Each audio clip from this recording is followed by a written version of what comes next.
Assalamualaikum warahmatullahi wabarakatuh.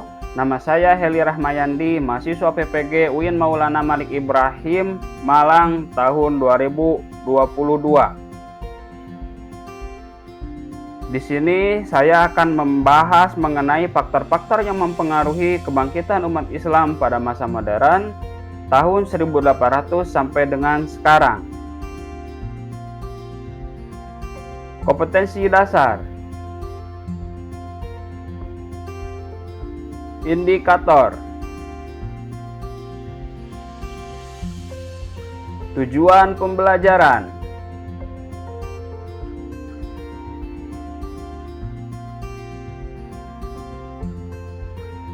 Peta konsep faktor-faktor yang mempengaruhi kebangkitan umat Islam pada masa modern tahun 1800 sampai dengan sekarang. A. Islam pada masa modern. B. Tokoh-tokoh Islam pada masa modern. C. Pengaruh Islam pada masa modern bagi Indonesia. A. Islam pada masa modern. Usaha untuk memulihkan kembali kekuatan Islam dikenal dengan gerakan modernisasi atau pembaharuan yang didorong oleh 3 faktor. Yang pertama, pemurnian ajaran Islam dan unsur-unsur asing yang dipandang sebagai penyebab kemunduran Islam. Kedua, menimba gagasan-gagasan pembaharuan dan ilmu pengetahuan dari Barat. Hal ini dengan mengirimkan para pelajar Muslim oleh penguasa Turki, Mesir, dan India ke negara-negara Eropa untuk menimba ilmu pengetahuan, dilanjutkan dengan gerakan penerjemahan karya-karya Barat ke dalam bahasa Islam. Tiga, kondisi negara-negara Arab seperti Mesir, Turki di bawah jajahan negara-negara Eropa, khususnya Prancis. B. Tokoh-tokoh pembaharuan Islam pada masa modern. Yang pertama, Muhammad Ali Pasha. Pokok-pokok pikiran dari Muhammad Ali Pasha mengirimkan pelajar Mesir ke Prancis, Italia, Inggris, dan Austria sebanyak 311 antara tahun 1813 sampai dengan 1849. Kedua, dalam bidang militer, Ali Pasha melakukan beberapa langkah, yaitu mendatangkan seorang perwira tinggi Prancis bernama Sef untuk melatih tentara militer. Ketiga, dalam bidang ekonomi, Ali Pasha melakukan beberapa langkah, yaitu memperbaiki irigasi lama, membuat irigasi baru, menanam kapas, mendatangkan ahli dari Eropa, membuat sekolah pertanian. 4. Dalam bidang pendidikan, Ali Pasha melakukan mendirikan sekolah modern, yaitu sekolah militer, sekolah teknik, sekolah kedokteran, sekolah apoteker, sekolah pertambangan, sekolah pertanian, sekolah penerjemahan, sekolah dasar, sekolah menengah, politeknik, sekolah akunting, sekolah sipil, sekolah irigasi, sekolah industri, sekolah administrasi, sekolah pertanian, sekolah perwira angkatan laut, sekolah industri, dan sekolah tinggi.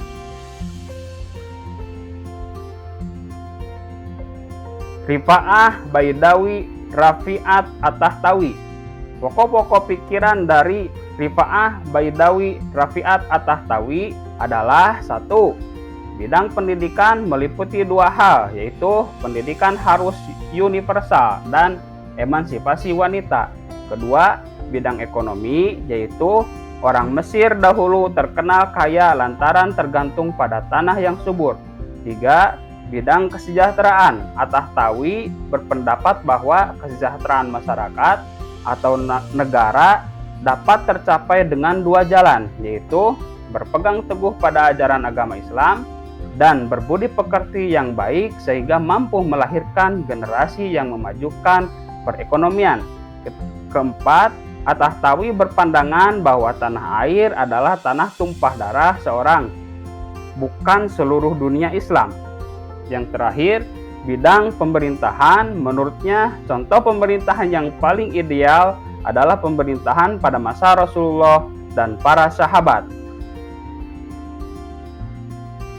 Selanjutnya, Jamaluddin Al-Afghani. Pokok-pokok pikiran Jamaluddin Al-Afghani. Yang pertama, penyebab kemunduran Islam disebabkan beberapa hal, yaitu akhlak buruk dan acuh terhadap ilmu pengetahuan, kelemahan umat Islam dalam segala sektor, dan kurangnya usaha dalam mencerdaskan umat.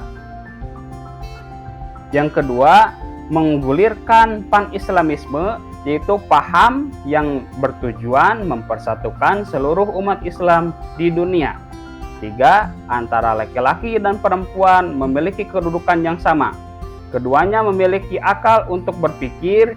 Ide pembaharuannya tentang kesetaraan gender ini berdampak emansipasi wanita. Yang terakhir, berusaha mengubah sistem pemerintahan autokrasi menjadi demokrasi. Yang selanjutnya, Muhammad Abduh.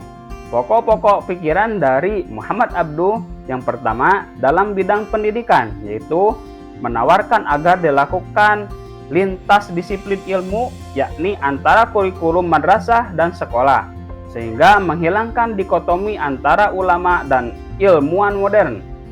Kedua, pintu ijtihad masih terbuka lebar bagi umat Islam. Ijtihad merupakan dasar penting dalam menafsirkan kembali ajaran Islam. Ketiga, Islam adalah ajaran rasional yang sejalan dengan akal. Dengan akal, maka ilmu pengetahuan menjadi maju. Keempat, kekuasaan negara harus dibatasi oleh konstitusi yang dibuat oleh negara yang bersangkutan. Selanjutnya, Rashid Ridho. Pokok-pokok pikiran dari Rashid Ridho. Yang pertama, kemunduran umat Islam dalam berbagai aspek kehidupan adalah karena umat Islam yang berpaling dari ajaran-ajaran Islam.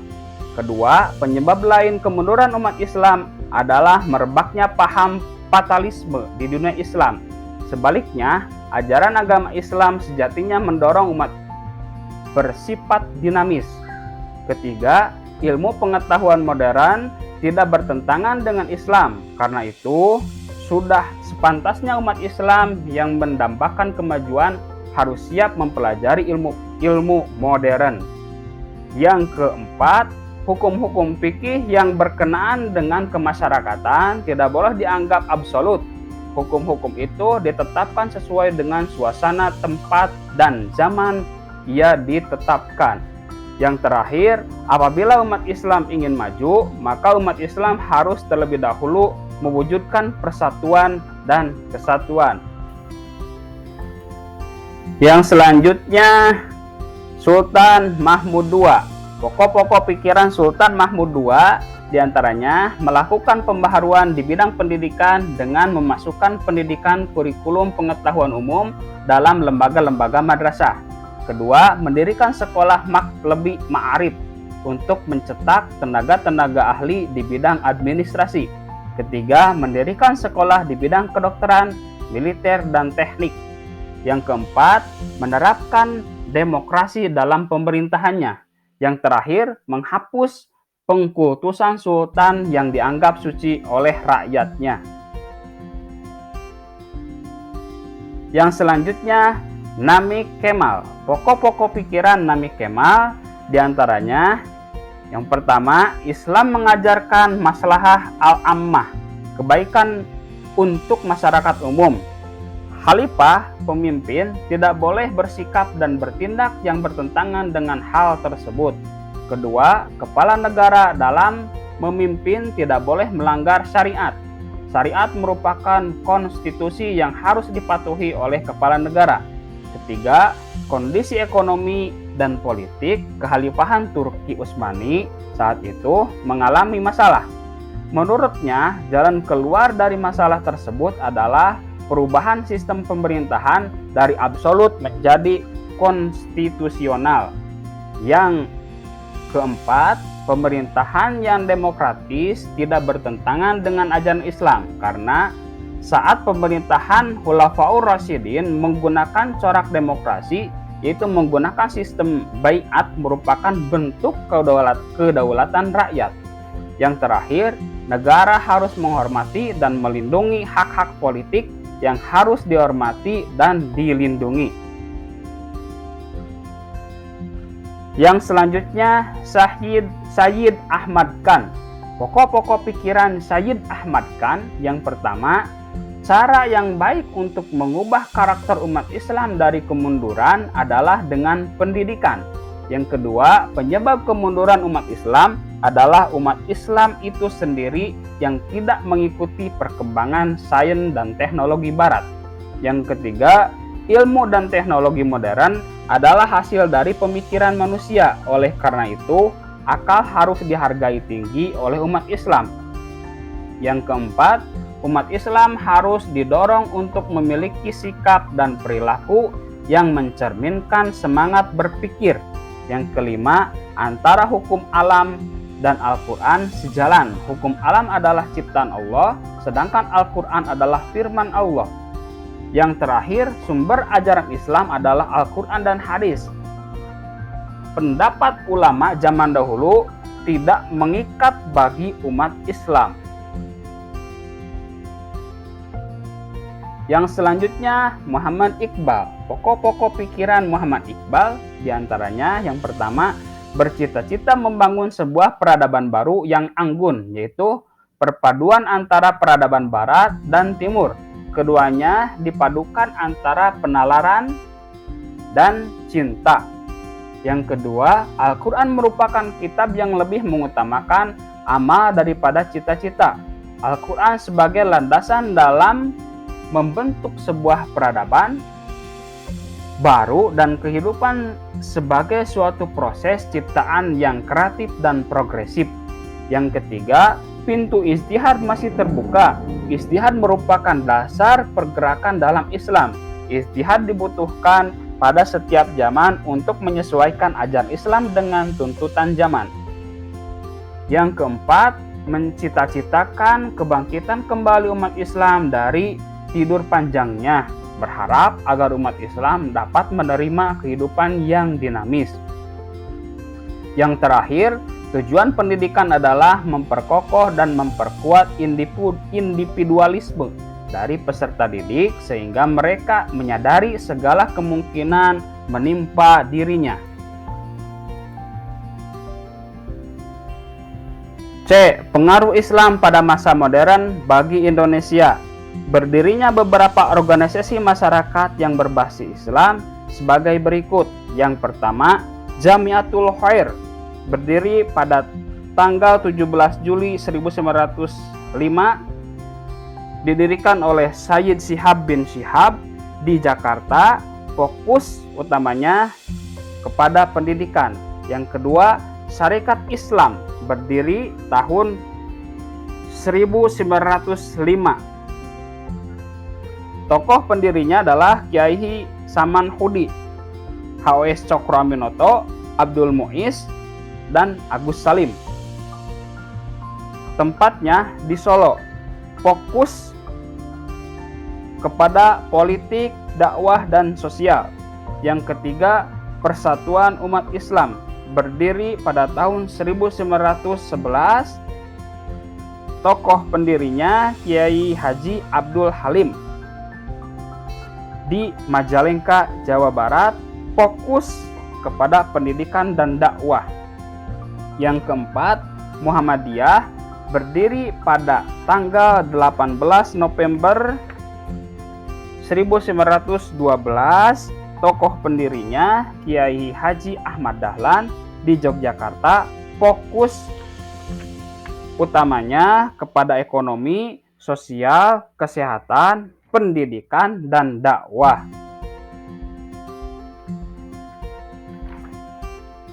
Yang selanjutnya, Al-Irsyad, berdiri pada tahun 1913, didirikan oleh Syekh Ahmad Surkati.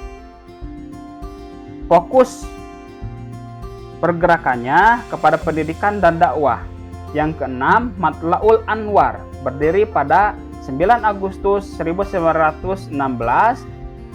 Pendirinya Kiai Haji Mas Abdurrahman, bertempatan di Banten, fokus utamanya kepada dakwah Islam. Yang ketujuh, Persatuan Islam, berdiri 12 September 1923. Tokoh pendirinya Kiai Haji Jamjam dan Ahmad Hasan. berdiri di Bandung, Jawa Barat. Fokus utamanya kepada dakwah dan pendidikan. Yang kedelapan, Nahdlatul Ulama, berdiri 31 Januari 1926. Tokoh pendirinya Kiai Haji Hasyim Asy'ari, bertepatan di Surabaya, Jawa Timur. Fokus pergerakannya kepada pendidikan, sosial, dakwah, kesehatan, dan ekonomi. Yang kesembilan, Al-Wasliyah, berdiri 30 November 1930. Tokoh pendirinya Syekh Muhammad Yunus, bertepatan di Medan, Sumatera Utara.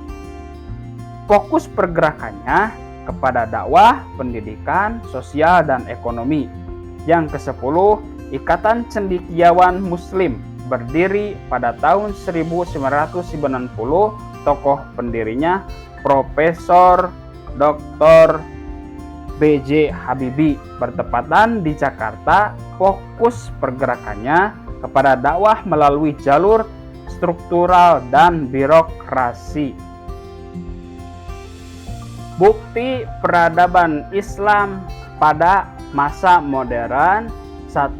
Di bidang arsitektur, seni arsitektur yang bercorak Islam diantaranya masjid, makam, madrasah, istana, benteng, pasar, dan yang lain sebagainya. Di bidang sastra, pada masa pembaharuan telah muncul para sastrawan dan karya-karya sastranya yang bersifat Islami, diantaranya Muhammad Iqbal dari Pakistan, Mustafa Lutfi Al-Manpaluti, seorang sastrawan dari Mesir, dan yang lain sebagainya. Di bidang kaligrafi, seni kaligrafi berkembang sangat cepat ke seluruh pelosok dunia, khususnya ke negara-negara yang penduduknya mayoritas umat Islam, seperti Indonesia. Yang manfaat belajar peradaban Islam pada masa modern. Setelah mempelajari materi tentang peradaban Islam pada masa modern, kita bisa mengambil manfaat. Yang pertama, menguasai ilmu pengetahuan dan teknologi yang dilandasi dengan agama yang kokoh akan mengantarkan kemajuan umat Islam di masa yang akan datang. Yang kedua, mengkaji Al-Quran, hadis, dan ijtihad para ulama sebagai pondasi untuk membangun peradaban Islam yang rahmatan lil alamin di masa yang akan datang. Yang ketiga, mengkaji ilmu-ilmu keislaman, nahwu, shoroh, fikih, usul fikih, mantik, dan bahasa Arab, ulumul Quran, ulumul hadis, dan yang lain sebagainya sebagai pondasi untuk menjadi mujtahid. Yang keempat, belajar kelemahan-kelemahan pada masa lalu sebagai bahan introspeksi untuk menatap masa depan umat Islam. Yang kelima, berpikir dinamis sesuai dengan perkembangan zaman. Islam harus menjadi pelopor perubahan sebagaimana amanat dalam Quran surat Ar-Ra'd ayat 11. Yang terakhir, memperkuat semangat ukhuwah Islamiyah, persaudaraan sesama umat Islam, ukhuwah watoniyah, persaudaraan sesama warga negara, dan ukhuwah basyariyah, persaudaraan dengan sesama manusia. Terima kasih.